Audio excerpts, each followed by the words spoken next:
Is going to wind up day 3 for us. He is ready to go, and we're going to start here on the left side on the third row. Hey, John, good to see you again. AP Stedham, AP as we see it. John, I know how you fit into the offense, but Jaden not. When you looked at his stats and his abilities, how will he complement you? Yeah, he's pretty good. He's super dynamic, catch the ball, run the ball, blocking, and everything that comes to play a running back. He's pretty good at it. Him and all the running backs are super good and real promising so far. Left side, second row. Christy Ford with USA Today. I was going to ask you, what do you feel like you bring to the table just from a tangibles and intangibles perspective as a quarterback? And your teammates have had a lot of comments about how you have the quirky personality. So what do you think plays into that? What do you mean? Like, what'd they say? Said you say a lot of funny things and that you always know the right thing to say. Oh, that's all right. I would say, I can bring a little bit to the table. I fit the offense real well, and I'm just trying to get better. I got a lot of people around me that's going to help me a lot. The O-line is going to protect, and I'll make sure of it, and we'll get them right. Make sure they're pointed to the right place, and then the receivers are going to make me look good when I miss a little bit, so it's going to be good. Right side, second row. I'm going to follow up with that a little bit. When your teammates say you're funny, I guess, what comes to mind? They said you were cracking them up on the plane coming in. Oh. What's funny about you, I guess? We were interviewing Coach Venables, actually. It'll probably come out on the OU football Instagram here soon. And I don't know, I've been known to cross some borders that is like, gets a little edgy here and there. Like, it's like, dang, maybe you shouldn't say that, but I'll say it anyway. And not right now, obviously. But, yeah. to my real question, just how did you take a leadership role when you came in? Everybody's kind of said that right away, it just kind of like you've been there for years. Mm-hmm. So what tangibly did you do to kind of assert yourself in that room? I would say I was fortunate because I didn't have to learn a whole new offense. So I was able to take time and learn the players that I was going to play with and build relationships in the locker room and hang out with them and help them learn the offense.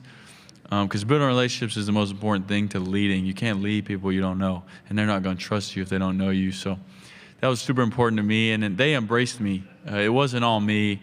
They embraced me. They put me in the front of the line. The players put me in the front of the line first day of workouts, and then I just wanted to do it by my work. I didn't want to say a whole lot and be like, oh, I'm the leader, this and that. I didn't try to do that.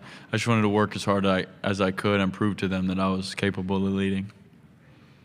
Second row in the middle. Ryan Chapman, Sirius SI. Oklahoma fans didn't get to see the best of Deion Burks last year because he was so banged up. What have you seen from Deion, and what kind of weapon can he be in Ben Arbuckle's offense?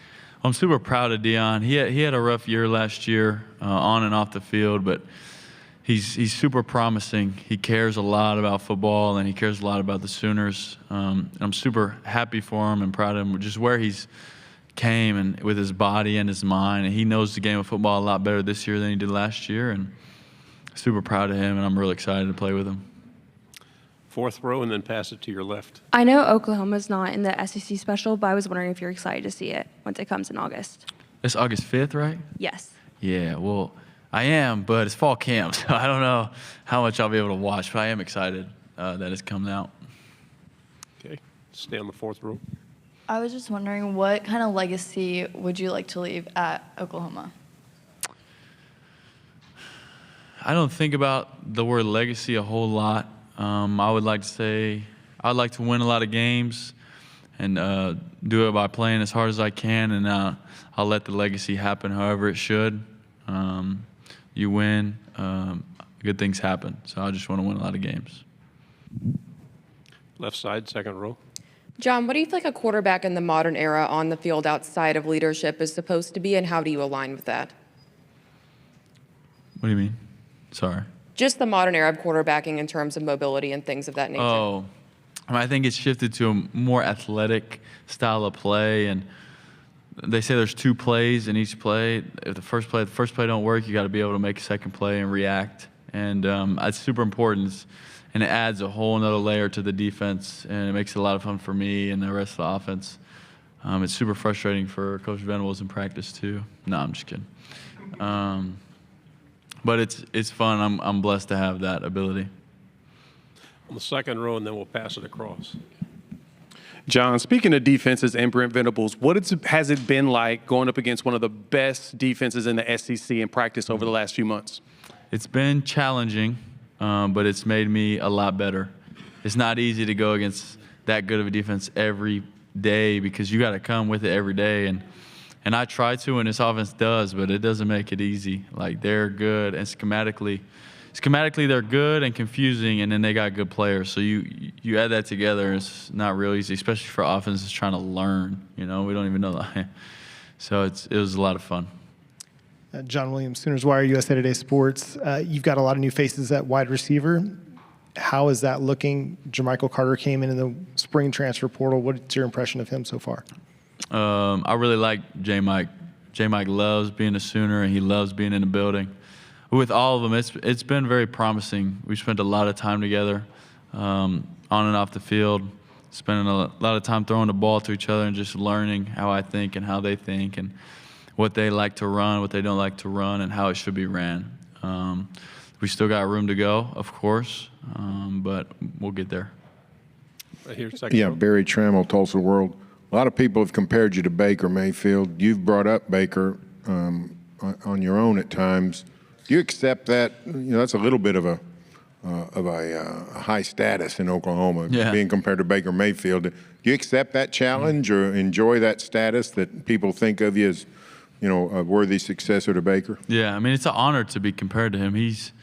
You talk about Oklahoma, everybody loves Baker Mayfield, which is great, and deservingly so. He's done a lot for this university, and it's an honor to be compared to him. I wouldn't say I'm exactly like him, but it's definitely cool to be that high status. I don't see it as pressure, though. I just see it as an opportunity. Stay on the second row, and then we'll finish over here. John, in the spring we talked to you about you wanted to kind of improve some of your decision-making stuff. Have you found teaching the offense to the guys has kind of helped further that understanding and just speed up the whole process for Yeah, you? no doubt. 'Cause teaching is, I think, scientifically proven to be the best way to learn something. So being able to do that is huge. And because, pre-snap you can think about what you should do, where you should go. But once the play starts, it has to be instincts. So to be able to know those instincts and have them wired into my brain is huge. Getting to the next progression. And that's been a huge thing I've been wanting to work on. Right side. Kind of along the lines of what you were just asked about the comparisons to Baker, but it seems like this offseason there's been a lot of hype about what the potential could be for the Oklahoma offense. You know it as well as anybody, but what's it like dealing with some of that hype, and what are your expectations about this offense? I mean, we don't really worry about it in the building. I think we're all excited in our own, not because of what anybody on the outside says, because of the work we put in. And personally, my confidence comes from the work I put in, and I think we've done a good job.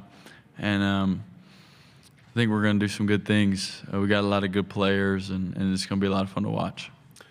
What did you learn at the Manning Passing Academy? And was there anything that you learned there that helps in the Red River game? I actually learned a lot. It was a great opportunity. We got to sit in. The best thing about the whole camp, other than having fun with the kids and building relationships, was about an hour to hour 15 minutes we got to spend in a room with Peyton and Eli and John Gruden and the Rams GM talking about they just given us gold as young quarterbacks, and there's nothing you can replace, like put in place for that. And I learned a lot. I also met a lot of guys, and I learned that Archie Manning's a cool guy, and it's going to be fun to play in that game. Thank you very much. Good luck Thank this you. year.